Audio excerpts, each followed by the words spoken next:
Well, hello there. This is our weekend Astro Tarot starting on March 25th, 2023. We have 8 cards today, which is a lot of energy to talk about, but I just wanted more clarity, so I kept pulling more cards for us. What I'm going to do is walk through the energy of the cards, and then I'm going to reference what's going on astrologically, because after all, I am doing Astro Tarot, and many of the cards that are in the Tarot system are actually associated with planetary bodies as well as zodiac signs. So they have this interlaying of symbology, which allows for us to read the energies that are coming through by way of the cards. And while many people look at tarot as a way of fortune telling, so to speak, I was trained to look at it as a way of self-reflection and self-study. And so I go into the tarot as a mirror and an opportunity for reflection so that I can see kind of where I'm at and what I'm working with. And when I reflect on the cards and what's chosen and what's going on astrologically, it is quite interesting to me to draw the connections through that. So I'll talk about that after I talk about the tarot, because I realize that overlaying the astrological influences might be confusing to some people. And that's okay. If you are interested in the astrological movements and how those transits affect you, stay to the second part of the reading, because I will go through that. If you're just interested in the tarot, well then, let's go. We have an opening energy today of the Devil.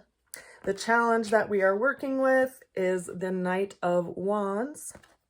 The way to get through the challenge came in by way of the Hermit, with the ultimate outcome, the 5 of Cups, clarified by the 2 of Swords, further clarified by the Hangman, and then I drew more cards for us even still, and I got the 5 of Wands, further clarified by the Moon.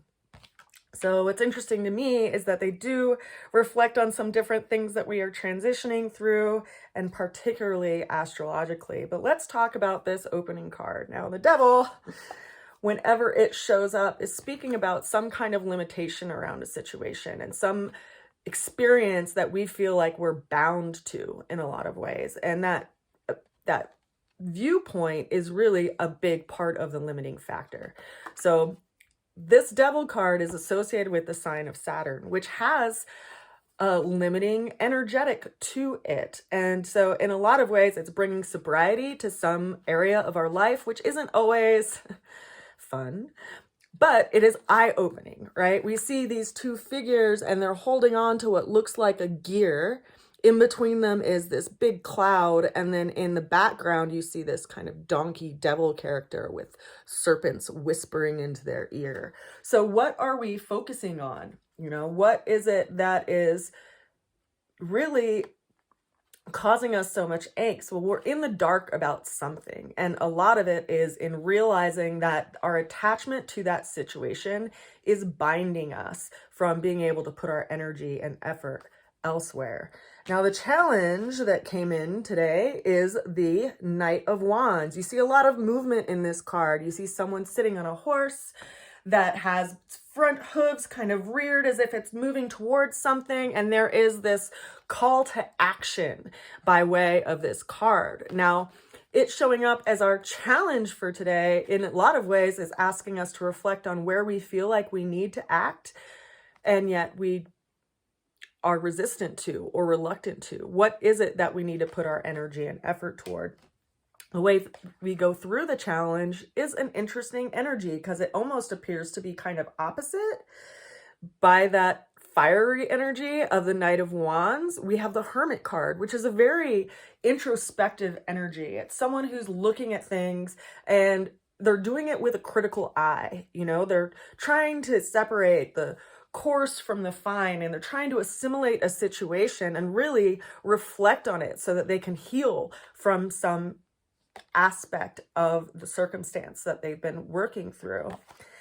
The ultimate outcome came through by way of the 5 of Cups. So there is some kind of loss that we're working through that we also need to realize in some ways is like the workings of the universe, because there's two cups standing upright behind this person that they're not giving their attention toward because they're so busily focused on these three cups knocking over to the ground.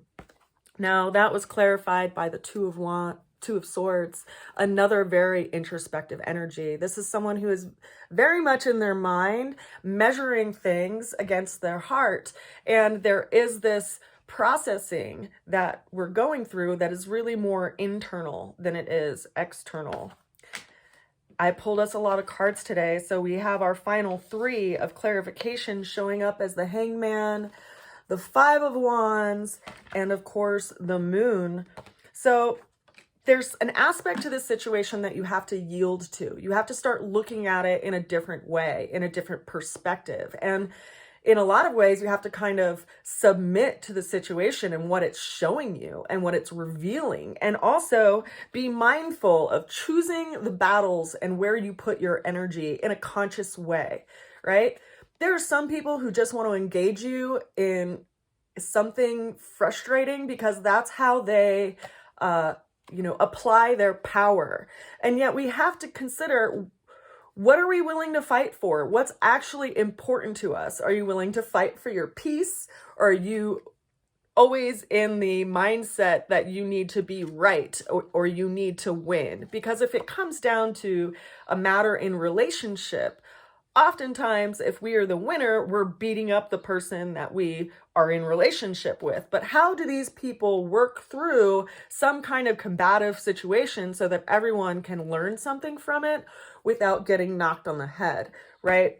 And then this final card that we have showing up by the Moon, it's like we're lost in this experience.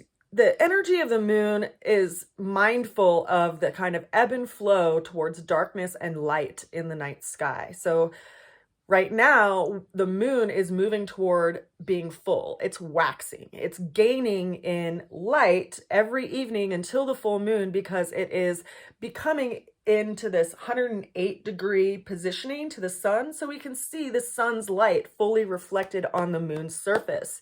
And when that happens, a lot of things that we are in the dark about are revealed. They're brought to the surface. And people will notice this, like if you are in, the field of, being a dispatcher, for instance, or if you are a police officer. Like I worked in a coffee shop for many years, and it's always interesting to ask police officers what their experience is on full moons. And they'll always 10 out of 10 tell you that full moons are times of chaos, because so much is being brought to the surface that people have been burying and keeping hidden inside. So we're in this experience of allowing certain things coming to light through a space of reflection. And the only way to actually gain that wisdom and that understanding is to walk through the towers, right? Because if we stand still in a place of still and in darkness of the unknown, we are ultimately lost. And the card here shows this path that's moving up the mountain, and there's this little peak of light on the other side of the mountain. And in some ways, it's asking us, it's calling us to go to higher ground. Now, when we consider the astrological influences that are showing up on the table today, we have the Devil, which is showing up as Saturn, because it's ruled and governed by Saturn. Saturn is at 1 degree of Pisces right now. We also have a lot of fiery energy. We have the Knight of Wands and the Five of Wands, and these are talking about the element of fire. So let's take a look at what things are going on in elements of fire in the sky. Well, coincidentally, we have the sun that just moved into Aries a couple days ago. We also have the Mercury, which is also in Aries. We also have Chiron in Aries and Jupiter in Aries. And Mercury, Chiron, and Jupiter are all in really close proximity. So we have our ability to examine and look at some kind of wound that we have been experiencing or have experienced in life, and that is being expanded on, right, with the energy of Jupiter. Now, the sun is going to be moving into close proximity of that too, and coincidentally enough, it will be in direct conjunction with Chiron, and it will be doing that right when we have the full moon. The full moon, because it's at 180 degrees away from the sun, will be in the opposite sign of Libra. And so we are in this reflective state between our own identity and the other, and we're being kind of called to task on that. Now, consider that Saturn is in Pisces right now, and we have Mars, which is important to consider because Mars is the planet that governs Aries, and Mars is moving out of Gemini. It's at 29 degrees. It's moving into Cancer. Now, Mars and Saturn are actually in trine relationship right now, which is a relationship of ease. Now, that might not seem logical because typically we see trines happening in the same element. So you would always see, you know, a planet, for instance, in a fire sign and another planet in another fire sign, and that would make a trine. What we have to consider in this instance is that Mars is at 29 degrees of Gemini, so it's only a single degree away from being in Cancer, and Saturn is 1 degree into Pisces. So really where Mars and Saturn are sitting are just a couple of degrees away from being an exact trine, even though they're both currently in different signs. So we have this relationship going on between Pisces and having this Saturn in that position and Mars, which is up in Gemini just at the final degree. Now you consider the trine relationship between Mars and Saturn, and there's this energy of, you know, it's like if you were a warrior going out into the battlefield, right? Instead of seeing the whole field as a place of battle, Saturn is like, focus on this point and you will actually be able to progress in your strategy rather than focusing on the whole thing, right? You can't map your strategy across the entire ocean. You might want to focus on a single island, for instance. Now, where Saturn is bringing in this level of sobriety in your life is wherever Pisces is sitting in your natal chart. And it's going to be doing this energetically for the next 2.5 years. So consider that whatever big shifts and changes or things that are being brought to the surface right now are being done so that you can actually move toward what you are trying to create in your life. And in a lot of ways, you have to kind of let go of that which is not in alignment with where you are trying to go. So we have that energy of Saturn on the table. We also have the energy of Pisces on the table by way of the Hanged Man here. And then we have a lot of energy by way of the Wands on the table pointing at Aries and all of those planets in Aries. Now, if you are feeling like you are in the dark about something, or you are kind of being caught up in some kind of internal battle, measuring and weighing things in the mind, consider that there is a timing that is being put in the reading today by way of the moon.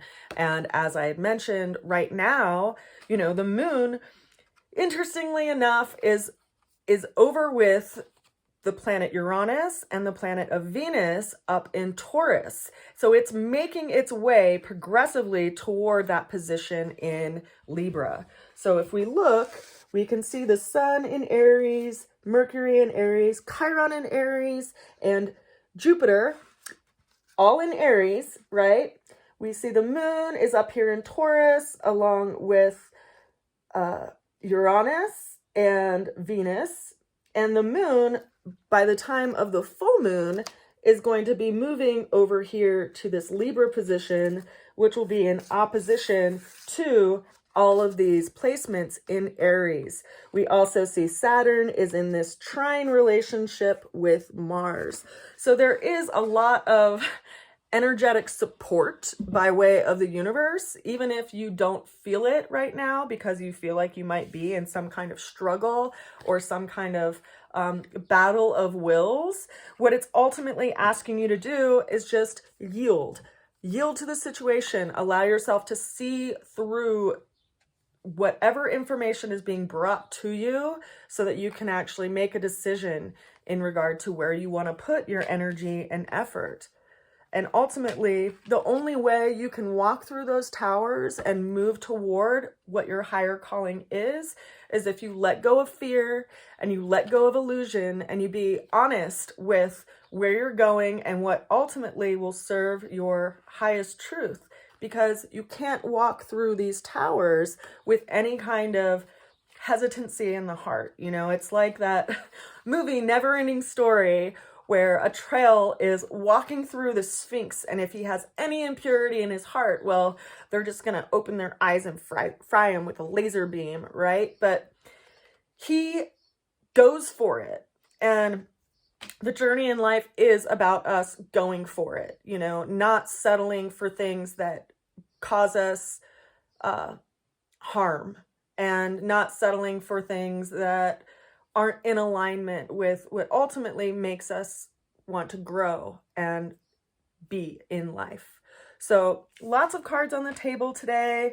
Of course, you know, if you are interested in getting a reading or looking at what's going on astrologically for you, reach out to me at rootsofalchemy@gmail.com, or check out my website, rootsofalchemy.com, and check out the things that I make there, my art. I also make body care products, and I also have my services and readings listed there. So if you have any questions, feel free to reach out. And of course, I hope this was useful for you, and I wish you well. I'll see you again soon. Bye for now. Mwah.